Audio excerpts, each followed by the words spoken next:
I'm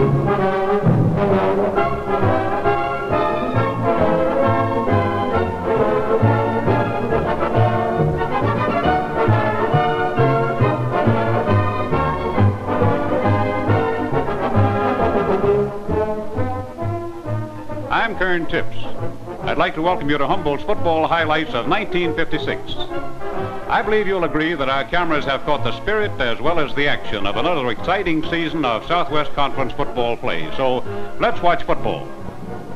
This hard-riding Red Raider represents Texas Tech, opponents of the Baylor Bears this late September afternoon in Waco. It's a perfect day for football, so let's watch the Bears and the Raiders open up the season. Early in the first quarter, Traylor goes aloft for Baylor. He fires to Jerry Marcantel for a 14-yard gain and a first in midfield. Here's a switch from mortar fire to the long-range bombardment. Traylor lights a fuse on a big one. Schaffner stags it at the 10-yard line for a great catch and a Baylor touchdown. Kick was wide, 6-0 Baylor. Penalties hurt the Raiders, and Hill has to go to his end zone to kick, but he gets it away nicely, and it's all the way out to midfield. Now watch. Bobby Peters, the Baylor safety man, grabs it. Here comes a tremendous counterpunch for 46 yards. A great run back.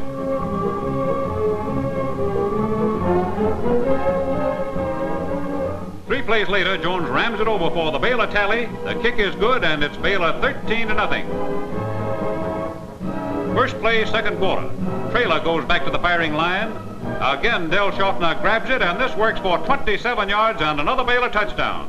It's now Baylor 20-0. Let's move along to the middle of the second period. Traylor throws again, but this time it backfires. Ray Howard moves in to intercept. Now watch the big Tech lineman turn speed merchant on this 32-yard run back. It's Tech on Baylor's 25. Then the Bears got stubborn, and it's fourth down. Don Williams tries for a lot in a hurry. Here's a study in slow motion. A good try, but it failed to work. Baylor staves off the Raiders deep in Bear territory. On the next play, you'll see Doug Duncan. He's number 32. He plays fullback for the Raiders, and he knows the tricks of his trade. Doug fractures the middle for 16, and Tech's in business on the Baylor 8-yard line. It's fourth down, and Tech is still 2 yards out. Hurd goes to his left, but once again, the Bears man the barricades. This drive is halted. Later in the third quarter, Baylor has the ball on the Tech 46. Meet dynamite Larry Hickman, the Baylor fullback. Larry moves our way, finds his blocks, and away he goes for 46 yards and the last score of the day. Final score, Baylor 27, Texas Tech 0. Now let's visit Razorback Stadium in Fayetteville. Baylor versus Arkansas, and the Bears spring Bobby Peters on a pitch out down the margin for 14 early in the first quarter. From the Arkansas 38, Doyle Traylor takes over. He pegs out wide to Del Schaffner. Del lights a 14-yard shot. A few plays later, and it's Traylor at it again. Here comes a bullseye, and the target is Jerry Marcantel. Jerry goes out of bounds just inside Arkansas's 5-yard line. Now here's the payoff. Watch the blocks. Schaffner rambles wide. The gate is open, and he's in for a touchdown. Baylor 7-0. Let's skip along to the third quarter. Arkansas is on the Baylor 20. Don Christian does a neat bit of fancy footwork, then locates a target. Olin Burns is down there, and Olin makes a good grab. He moves for 12 and a first down on Baylor's 8. Here's the option play, and this time you'll see Don Christian have the choice. He elects to keep, and he puts a 2-yard patch on this Arkansas drive. Now for some trick stuff. The Razorbacks pull off a very neat reverse. Rogers Overviz at the end of this daisy chain and goes 7 for a touchdown. Point after ties it up 7-all. Later in the fourth quarter, Baylor gets in a scoring mood again. Here's a good fullback fakery, a pitch to Junior Bell. Junior slides to his left and picks up a dozen yards before he's moved out of bounds on Arkansas's 19. Now Baylor wins a ball game. Bobby Jones calls the option, feeds the ball to Bill. Junior again rides the blocks very well for pay dirt. A good kick made the final score, Baylor 14, Arkansas 7. Remember College Station, the afternoon of October 20. A&M plays TCU in some of the wildest weather in football record. TCU has just taken over on an Aggie fumble and moves with Jim Swink. Here he comes, wide around his own right side in the rain and the mud, and down he goes. But believe me, those 11 yards, he says, were worth that mud bath. Now just 6 yards out, Chuck Curtis fades fast for the pitch. O'Day Williams makes his catch in the end zone, a touchdown. Point fails, it's TCU 6-0. And so it was in the fourth quarter. The Aggies move on their own 20-yard line, first down 80 yards away from the Froggy goal line. John Crow sets this long march in motion with his 21-yard grind, and here the cadets begin to catch on fire. They eat the yards in big bites as Don Watson goes to the other side. Look at those Aggies block, and when Watson is overhauled on this 37-yard scamper, A&M is deep in Froggy territory. And this was the day they said the drought might be broken. From the 19-yard line, then, it is Roddy Osmond to get off this pass in the nick of time. John Crow takes the pitch at top speed. This one gobbles up 11 more yards on a first down on TCU's 4-yard line. Then Osmond decides to keep pitching that slippery pig hide. This time he pitches out to Don Watson. Don calls for a running pass to his left. Perfect timing as John Crow makes the catch for the tying touchdown. 6-6. And here was the difference. Lloyd Taylor takes aim. This kick is 2 to the uprights, and that settled a thrilling game. A&M 7, TCU 6. Now let's go to Rice Stadium in Houston, where the Owls play host to SMU under the lights. Ray Masters tries the left side of the line from the Pony 30 to open the second quarter. He gets a yard before he's smothered by a blanket of blue. And now for a spectacular play on a fast Pony touchdown. Charlie Arnold fades, pulls the trigger on the high hard one. Willard Duval has slipped behind the Owl secondary, makes his catch, and has gone for 69 yards and a touchdown. Tommy Gentry converted to give SMU a 7-0 lead over the Owls. Well, the Owls get that one back in a jiffy. First, Frank Ryan connects with Clyde Monash in the left flat. This was good for 6 yards. Then Ryan takes personal command. He goes lightly and politely through the ponies, and when he's nailed after 17 yards, Rice is on the Mustang 7. It's first and goal to go, but there's bad news for those Owls. It's fourth down. Rice fumbles at the goal line, and the ponies take over. Then it happens to SMU. On the next play, the ponies fumble, and Whitmire recovers for the Owls. That's where we came in. Then King Hill pounds the pay stripe. Point is good. 7-7 at halftime. Rice takes the lead early in the third quarter. This 15-yard nifty from King Hill to Bobby Williams sets this drive in motion. And then that same Bobby Williams goes 9 yards to the lip of the cup behind the blue-tied at tackle. Then Raymond Chilton bounces over for the score. Extra point is missed. Rice leads 13-7. Then the ponies fight back. Midway in the fourth quarter, Charlie Jackson tees off on this handoff from Arnold. Charlie's in fine running form, and this spirited gallop carries him 37 yards. He's finally overhauled on the Owl 20-yard line. Then SMU decides to go aloft. Charlie Arnold on this play finds Lon Slaughter, who's moved over to the right flat. Lon works the sidelines, and he's inside the Rice 10-yard line. And now from the 4-yard line, the ponies mix the power of the line with the speed of the backfield. Jackson flashes again, 13-13. For the second time this day, extra point is the difference. Gentry converted, and that's all. SMU 14, Rice 13. Here's more action under the arcs. Texas entertains Arkansas in Memorial Stadium in Austin. Ronnie Underwood picks up 11 yards on a first down on Texas 38 as we come in. Now meet Gerald Nesbitt as he blasts for 19 yards to the Texas 4 in this early action, but no pay on the play. Arkansas offside, and so back to Texas 27. But Nesbitt is not a man to be denied. He comes right back for those same 19 yards on this draw play. It's Arkansas on the Texas 9. Then Ronnie Underwood breaks fast and picks up 7 yards on the line to the Longhorn 4. So it's Nesbitt time again. He takes the high road over the line to score. Extra point is blocked. Arkansas leads 6-0 in the first quarter. Then Texas takes the wraps off the pitching arm of Joe Clements. Joe sets it up with a 16-yard toss to Walter Pondren on Arkansas's 4-yard line. Penalties delay the process, but Clements keeps right on a pitching, and this time he hits Bob Bryant down in the end zone to score. Pondren converted, and Texas goes ahead, 7-6. Now watch the Clements to Pondren combination do it again. First, Joe hits Walter for 14 yards on a first down on the Arkansas 31. And then it's the Longhorns 1-2 punch again. With Clements pitching and Pondren catching, the combo hangs up 6 more points. Extra point is good. Texas leads Arkansas 14-6 as they mosey off to the dressing room at halftime. Must have been quite a speech Jack Mitchell made at halftime. Watch these Razorbacks bounce back. For example, this dazzling 57-yard clodbuster by Nesbitt. Here's the way this one looked from the ground floor. Mr. Nesbitt was welcomed warmly in the reception line, but somebody must have hollered fire. He waves farewell and goes for a touchdown. Ritchell converted, but Texas still leads 14-13 in the third quarter. Here comes a thriller minute. Joe Clements starts this play, then stops it. Joe throws, but Underwood intercepts and heads north, and we're off to the races. But then Clements, who threw the first stone, finally grabs Underwood on Texas' 14-yard line. Ronnie traveled 72 yards on the counterpunch. 4 plays later, Don Christian makes like a tuna for the touchdown. Nesbitt converted. Arkansas 20, Texas 14. Then here was the break Arkansas was waiting for. Christian sweeps around end, and the boys from the Ozarks are about to salt this one away. For here comes the 4th Arkansas touchdown as Jerry Ferguson picks up all the marbles to score standing up. Later, the Razorbacks scored again, and the final score, Arkansas 32, Texas 14. We go back under the lights for the Rice-Texas battle before 68,000 at Rice Stadium in Houston. Howard Helcher puts you in the mood with this 15-yard showpiece. And it's Helcher again up the middle for 14 as Rice tries to break a 7-7 tie early in the fourth quarter. This sets up an exciting tally by Ken Williams, so watch this play. As it develops, Ken seems to be in trouble on this pitch out from Frank Ryan, and here's how Houdini used to get out of a straitjacket. Once out in the moonlight, Williams has a foot race with the cheerleaders, and 41 yards later, he's home free for the Owls. Ball converts, Rice leads 14-7. After the kickoff, Texas tries to play catch-up with the passing game. Vince Matthews fires the long pass, labeled for Wayne Wash, but King Hill moves in for Rice. He lays hungry hands on the ball for the Owls, and there's a pat on the back from Charlie Knight as the Owls take over. Ken Williams has his running shoes on. King Hill pitches to Kenneth, and he levels off in an 18-yard flight pattern that sets the Owls in motion again.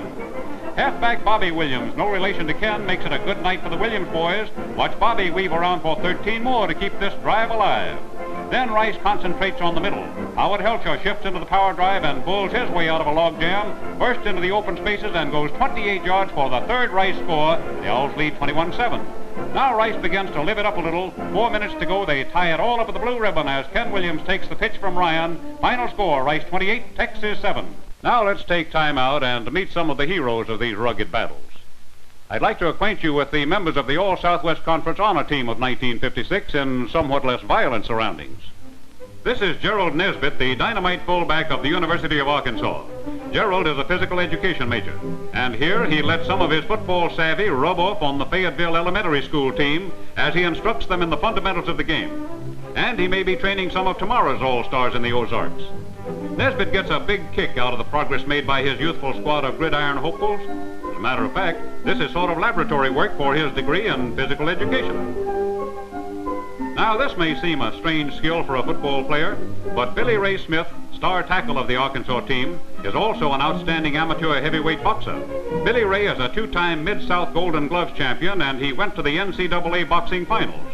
Here's how Smith stays in shape. This quickens his timing and builds up his endurance.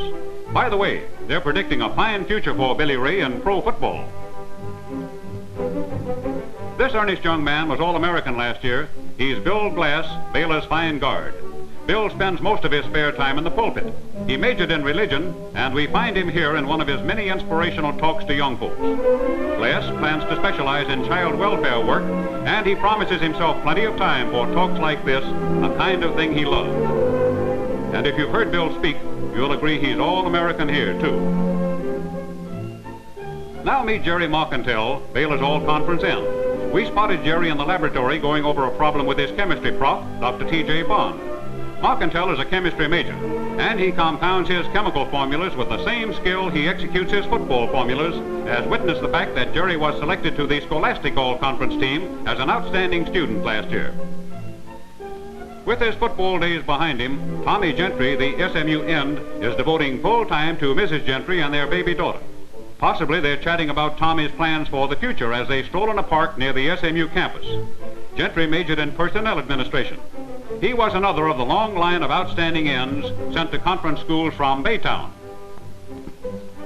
Now come along to the campus at Texas A&M and chat with the first 2 of 7 Aggie members of the All-Honor team, Lloyd Hale, star center on your left, and Dennis Gehring, star guard. Easy to see these lads are after oil. Hale is a petroleum engineering major. Gehring majors in geology. A football gives way to a rock bit in their practiced hands. But with quarterback Roddy Osborne, it's a matter of keeping your signal straight in the air. Roddy looks into the business end of a plane with instructor Ben Spawn as part of his ROTC Air Force flight training. On the ground and in the classroom, Osborne is preoccupied with his studies as an industrial education major, where he learns the option plays that keep the wheels of industry rolling. Mr. and Mrs. John Crow are anxious to have you meet the youngest of the Crows from Spring Hill, Louisiana. Dad is just as expert handling his son as he is toting a football, isn't he? The Crow family finds the patio of the Student Center a fine place to relax and just enjoy life. And I imagine the Aggies are doing a little future planning about that husky young halfback John so proudly shows you. We found Charles Kruger, the fine Aggie tackle, entertaining Miss Carol Hill at the Student Center. They had a date to meet Jack Pardee, the rugged fullback and linebacker. And when they've got a quorum like this, I somehow doubt that they've got time to talk classroom business, although Charlie and Jack are both business majors. Each of these lads made some All-American teams last year. This young man is seriously concerned with his work in the metal shop at Aggieland. It's John Tracy, the rugged Aggie end, who made the honor team in his sophomore year. John hails from Pennsylvania, and his major is industrial technology. This studious young man wants to be a doctor. You may remember you met him on last year's honor team. It's Jim Swink of TCU. Jim is a pre-med major, and he tells us he's determined to continue his medical studies after graduation. This kind of concentration also helped the Swinker in many a successful piece of football surgery, too. This burly young man is another repeater from last year's team. This is Norman Hamilton, the fine TCU tackle, chatting with a friend. Norman is as well known on the TCU campus as the familiar building in the background that marks this favorite meeting spot for students. Norman has finished his football days at TCU, but fans will long remember the way he carried on a tradition for outstanding play by a Horned Frog lineman. Well, pictures like these give football a new dimension, don't they? Mostly you and I know these lads as Saturday's children, but I think now we recognize them as young men who are determined to learn, anxious to enjoy life, and to find a path to the future. And now let's go back to football. SMU is playing host to the Aggies in the Cotton Bowl at Dallas. The Aggies are moving here in the first quarter as Lloyd Taylor ambles for 15 yards on a first down on the Pony 15. The Aggie blockers hit hard and often to gouge a hole in the middle, and Big John Crow spins through like a tornado to check in with the first Aggie touchdown. Point failed, A&M 6, SMU nothing. Opportunity knocks again, and the Aggies are right there to roll out the welcome mat. This time Conrad picks off a pass from SMU's Charlie Arnold, and he rams it back 20 yards to the SMU 35-yard line. This sets up another scoring invitation. The Aggies RSVP with gusto for 2 plays later. Don Watson turns mail carrier from the SMU 23. He delivers a registered letter insured for 6 more Aggie points. Again, extra point was missed. The Cadets go into the second period leading 12-0. Time's running out in the first half. The Aggies start to scramble for a quick one. Osmond fakes, keeps, and then runs for 5 to the Pony 13. With 1 minute to play in the half, 13 yards away, John Crow calls 13 his lucky number. He cracks right tackle to prove a point. Taylor converted. A&M leads 19-0 at the half. Then in the fourth quarter, the Aggies have built up a 33-0 lead. Charlie Arnold pitches to Ray Masters to open a touchdown drive. This play got 9 yards. 2 plays later, it's Charlie Arnold to throw again, and Lon Slaughter moves off to the flat. Lon gives it all he's got, but he's short by a matter of inches. A penalty cost the Ponies 5 yards, but that just postponed the deal, for here Charlie Jackson makes like a man with a mission for the Mustangs, and he goes home. Final score, A&M 33, SMU 7. Now let's pick up play late in the first half of the TCU Baylor game on a rainy day at Amon Carter Stadium in Fort Worth. Jim Schaffner of TCU returns this punt, which is off the toe of Larry Hickman, and he's back to the Frog 35, so here we go. Swink strikes a 7-yard blow for the Froggies, but there's bad news ahead for the TCU team. Charlie Curtis pitches out to Jim Schaffner on this one. A hassle on the play, and there goes Junior Bell of Baylor to deliver the big hide into the hands of the Bears. Now be our guest in the end zone and watch a touchdown come. Bobby Jones heaves to Jerry Marcantel, and Jerry puts a plaster on a 32-yard play that wraps up the first touchdown of the day. Well, maybe you recall this game, and if you do, remember this. It was settled by an extra point. Baylor's try failed to come off. It's Baylor 6, TCU nothing at the half. Then late in the third quarter, Baylor's driving in TCU territory. Bobby Jones is slammed by Big John Groom. A loose ball. Buddy Dyke recovers for the Frogs on their own 36. That was the break the Frogs were waiting for. 4 plays later, Dyke rocks and rolls 31 yards and puts the Froggies in position to open the final chapter in choice position. They're on Baylor's 25. As the fourth quarter opens, TCU's on the Bears 16, so the Froggies take Jim Swink out of the bait box and let him go fishing for himself for 6. Then Schaffner adds vitamin A to this concoction and moves the ball to the 6-yard line. Swink now wears number 35, but don't let the change in numbers fool you. It is still Swink, and he carries to the 1-yard line, and then Curtis sneaks in for the touchdown, and here is a happy Swink to lead the cheers. Now it's Harold Pollard's chance to make 7s out of 6s, and he does. Final score, TCU 7, Baylor 6. It was a bright November day in Lubbock. Texas Tech was entertaining the defending champions TCU. Hamilton kicks off for the Froggies, and Duke Frisbee returns the ball to the Raider 39. Then just 3 plays later, Tech handles its guests in rugged fashion. Charlie Dixon finds a hole in the purple line, and away he goes. It's 60 yards for a touchdown. Extra point makes it an early Tech 7, TCU nothing. Well, this was the Raiders' day to ride. From his own 12, Doug Duncan barges through the gap, and when he's unraveled, Tech is on its own 34. The Raiders keep mixing backfield Sally. Down on this play, Northam scrambles for 3. That seasons the touchdown dish that's in the making. Because with TCU dug in for a fight, it's Doug Duncan who digs out. The dust flies as Duncan slices right tackle to make camp on TCU's 44-yard line. And then 6 plays later, Tech decides to vary the diet and go for a little fresh air. Don Williams calls a pass. He hits Pat Hartsfield for 13 yards. And with time of the essence in this ball game, Hugh Fewen is the man who knows it because he counts his seconds and makes it Texas Tech 14, TCU nothing. Now from ground level, let's watch TCU crank up a drive. Dyke blasts 9 to the Tech 49 as the Frogs begin to roll. And 2 plays later, it's Ken Weinberg. He goes to his left, and that's right. TCU has a first down on Tech's 32. Now watch Swink mix him up in the muck of the line, and he comes up all covered with 13 more yards.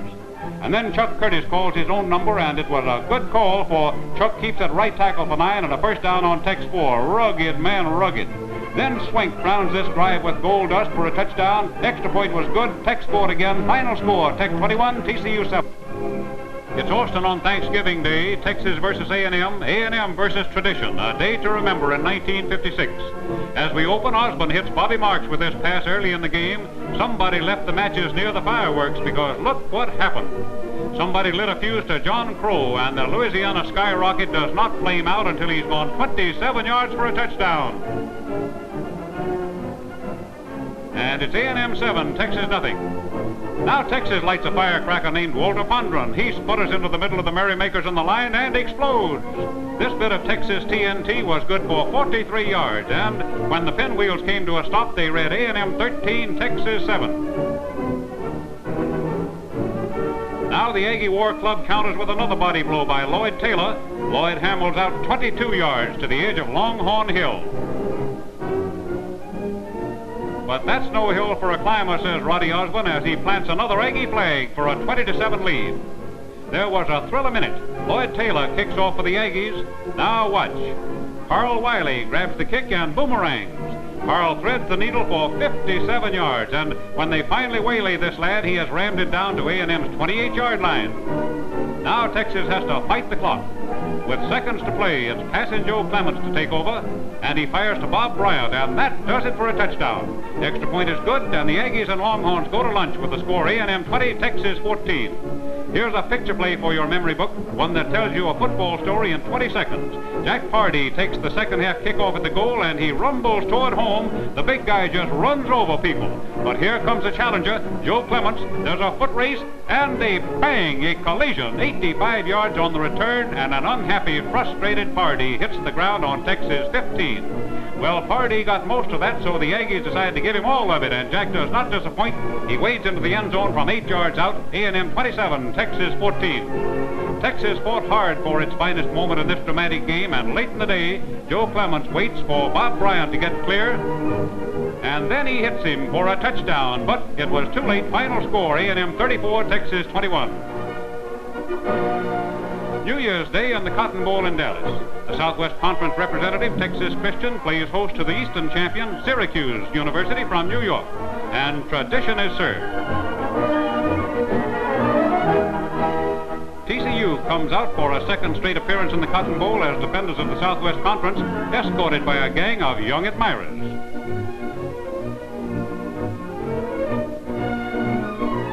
To start the new year, TCU comes out pitching. Chuck Curtis finds O'Day Williams a favorite target. They put together a football duet that sings for 27 yards. A few plays later, Curtis lifts another bomb into the O-zone, and Nickel makes the most of the fallout. Extra point is coming at you after this touchdown, and it's TCU 7, Syracuse nothing. Early in the second quarter, the Froggies go by air again for another touchdown. Curtis heaves this one to Jim Schaffner for a second score, and Jim is welcome to the Cotton Bowl circle. TCU 14, Syracuse nothing. Now meet Syracuse All-American Jim Brown. This is the kind of power generated by this pounding yard maker all year. Good for 19 this time. The Orange men are now at the 2, and in slow motion, you see Jim Brown drive for the score. He also added extra point, TCU 14, Syracuse 7.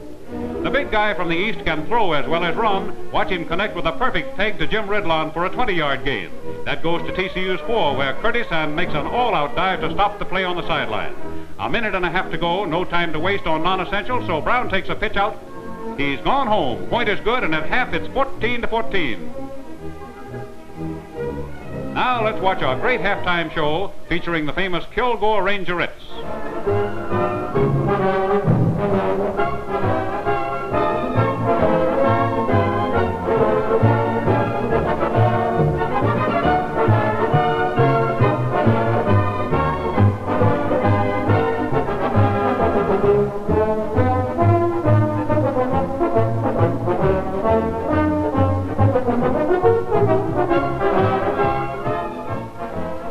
As we go back to football, here's a young man in a dilemma, but hardly on the horns of one, because Chuck Curtis has two good legs that get him out of quarterback troubles and carry him 15 yards to the Syracuse 46.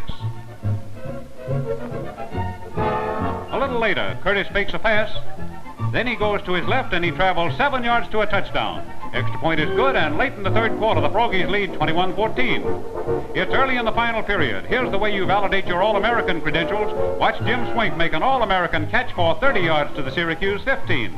Then the Frogies call on their powerhouse. His name is Buddy Dyke, and he massages the middle for 11 to the Syracuse 4. And what a touch for the finale. Swink rams for a touchdown to try to sew it up. Then Pollard converted, and as we move along in the final period, it's TCU 28, Syracuse 14. Looks like a good margin, but in the Cotton Bowl, margins are uncertain things, as you'll see.